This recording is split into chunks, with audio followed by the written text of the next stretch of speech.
Cuando cayó con la cara en un plato con caldo de uvas caliente, nadie se atrevió a acercarse de inmediato. Uno de los camareros dejó caer un candelabro, otro palideció, pero se quedó de pie como esperando a ver si su intervención le valía un golpe, una reprimenda o una aprobación silenciosa. Papá no se movía, tenía la cara sumergida en un líquido amarillo, las manos retorcidas y las uñas clavadas en el borde de la mesa. Pasaron casi 2 minutos antes de que llamaran al médico Osvaldo. Encontró al pontífice inconsciente, con un aliento que desprendía un olor putrefacto.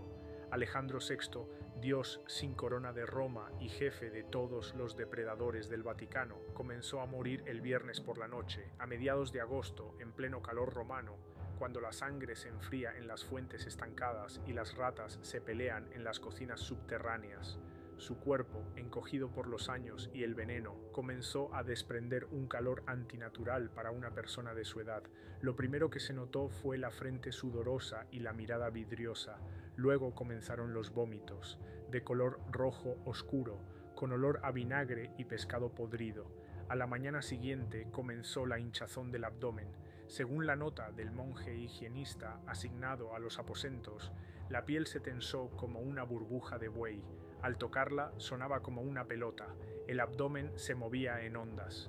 Lavaron a mi padre con vino diluido y le aplicaron compresas de vinagre, pero fue inútil. El cuerpo seguía calentándose por dentro. Uno de los médicos que llegó de Nápoles afirmó que no se trataba de la peste ni de una fiebre gástrica, sino de un incendio de los jugos internos. Oficialmente, la enfermedad fue reconocida como una consecuencia natural de la humedad del verano y el cansancio excesivo, pero en los pasillos se hablaba de otra cosa. Poco antes del ataque, el día antes de la comida, Alejandro celebró una misa privada con 3 cardenales. Después de ella, uno desapareció. Más tarde encontraron su cuerpo en un pozo negro bajo la capilla de San Clemente, con las articulaciones dislocadas y el estómago vacío. Los otros 2 se negaron a hacer declaraciones públicas y exigieron abandonar el palacio, alegando una repentina oscuridad de conciencia. Se reforzó la seguridad en los aposentos del Papa, se prohibió circular por los pasillos después del atardecer. Todos los espejos del dormitorio del pontífice fueron cubiertos con telas negras. El lunes por la mañana el Papa ya no reconocía los rostros, gritaba que la habitación estaba llena de perros sin ojos y que las ruedas susurraban en el techo. De su boca salía espuma mezclada con sangre negra. Según el mayordomo Filipo, en el momento en que le daba la vuelta a la almohada, se agarró a mi muñeca y me dijo que oía la respiración del diablo en su propio vaso. Comenzaron a tratar a papá con el método habitual a finales de siglo. Sangrías abundantes, no menos de 200 gramos por la mañana y por la noche, fricciones con aceite y clavo, piedras calientes sobre el estómago y una mezcla de tiza molida y azafrán bajo la lengua. Además, se llamó a un boticario, que preparó una pomada a base de pozos de vino tostados mezclados con arsénico y miel. Se aplicaba en el pecho. Después del procedimiento, las moscas comenzaron a morir en la habitación. Alejandro permanecía en silencio. Durante el día yacía con la boca abierta, mirando al techo. Por la noche gemía y se retorcía. Según las anotaciones del monje Luigi, repetía 3 palabras, sin cambiar nunca su orden: hijo, copa, cera. Cuando intentaron darle a beber una decocción de ajenjo, gritó tan fuerte que a uno de los guardias le sangró el oído. 6 médicos se turnaron junto a su lecho. Uno abandonó Roma llevándose consigo una caja de documentos y un pequeño frasco de cristal con el contenido del estómago del pontífice. Lo mataron en el camino. Los documentos no fueron encontrados. Otro se ahogó en una fuente con su propia ropa. Más tarde se encontró una carta en la que escribía: vi cómo se movían sus venas. Era como si alguien se arrastrara bajo la piel. En el Vaticano cundió el pánico. Los cardenales dejaron de reunirse. Los embajadores exigían explicaciones. Corrían rumores de que el pontífice había sido envenenado. Algunos afirmaban que el veneno había sido devueltos, es decir, que el veneno destinado al enemigo lo había bebido el propio Papa.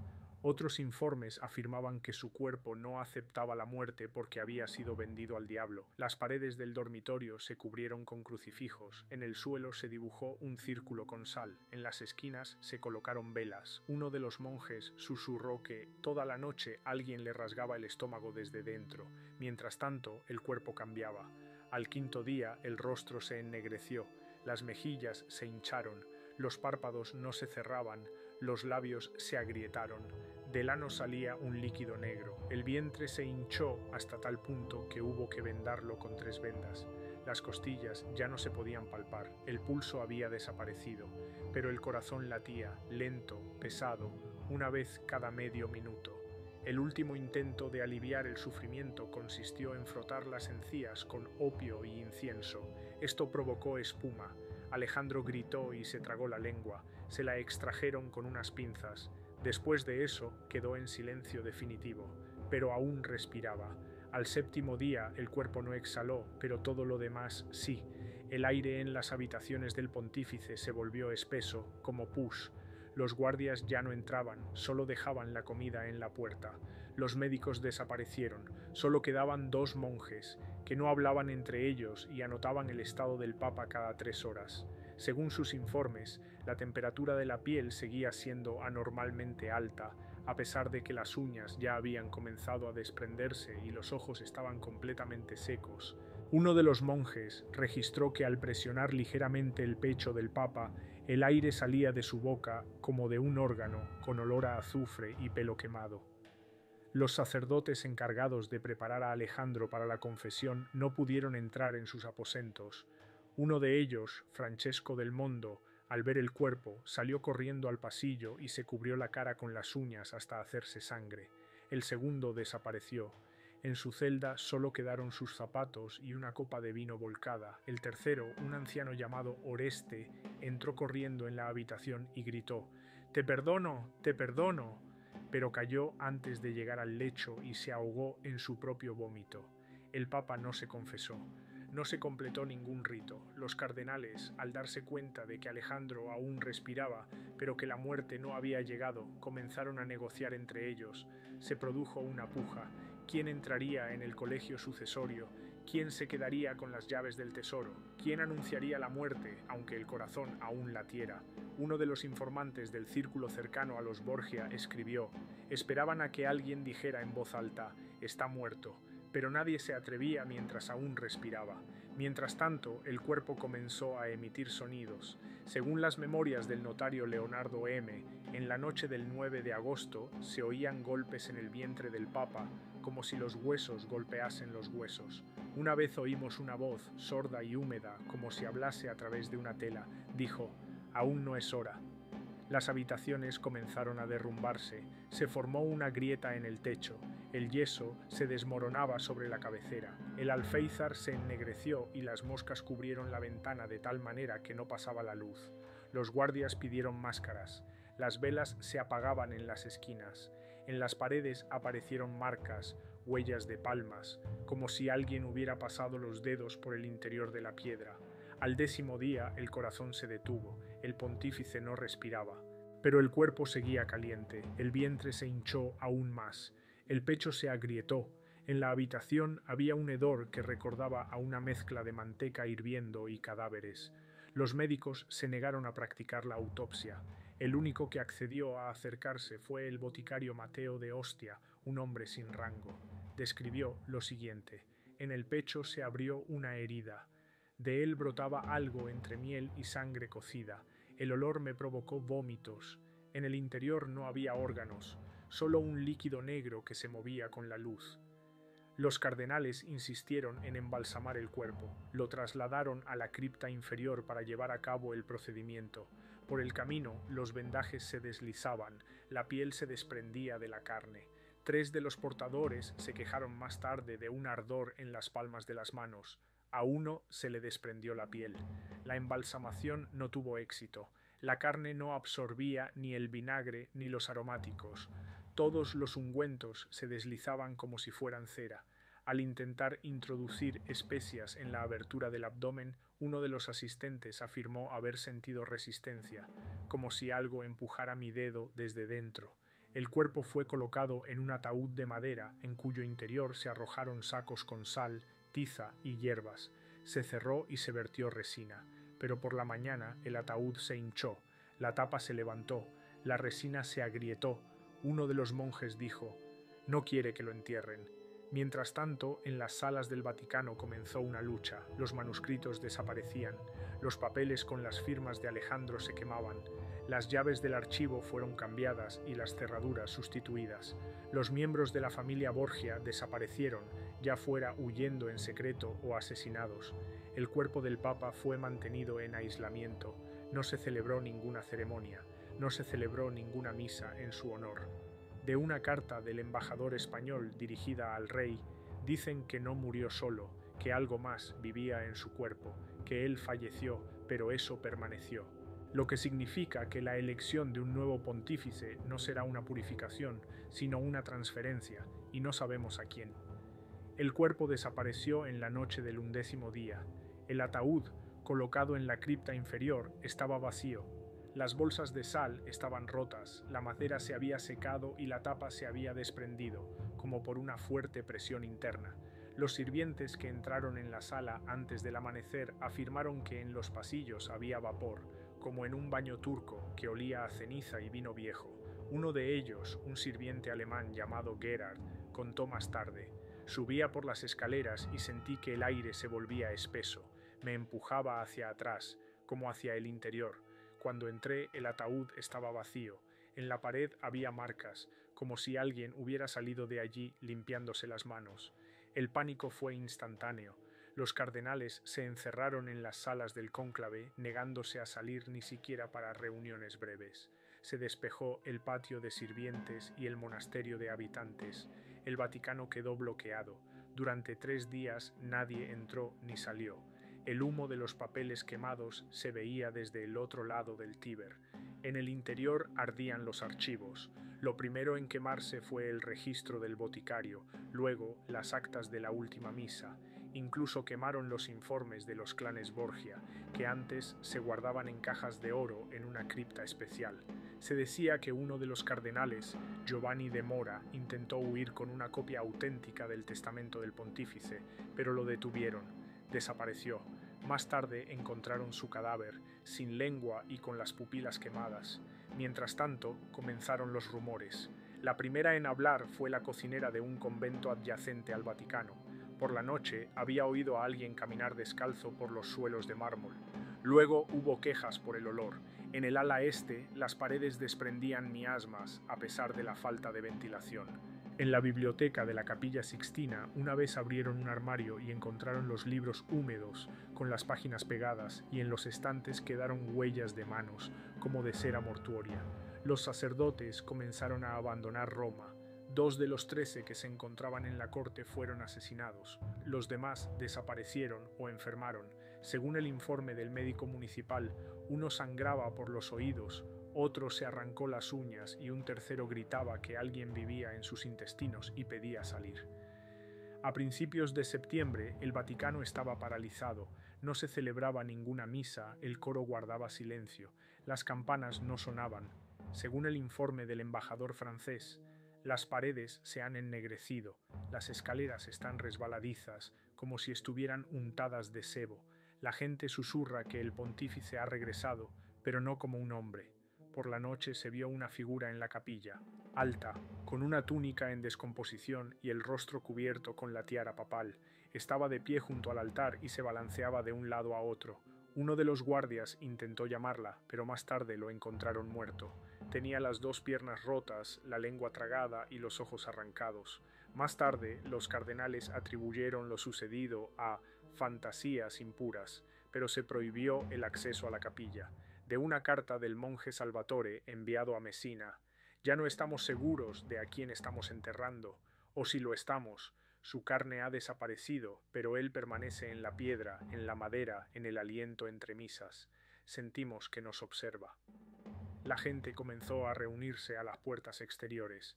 Exigían explicaciones. La gente esperaba una señal. 3 monjes comenzaron a predicar directamente en el puente. Gritaban que en el Vaticano se había instalado un demonio y que el Papa no era un hombre, sino un caparazón.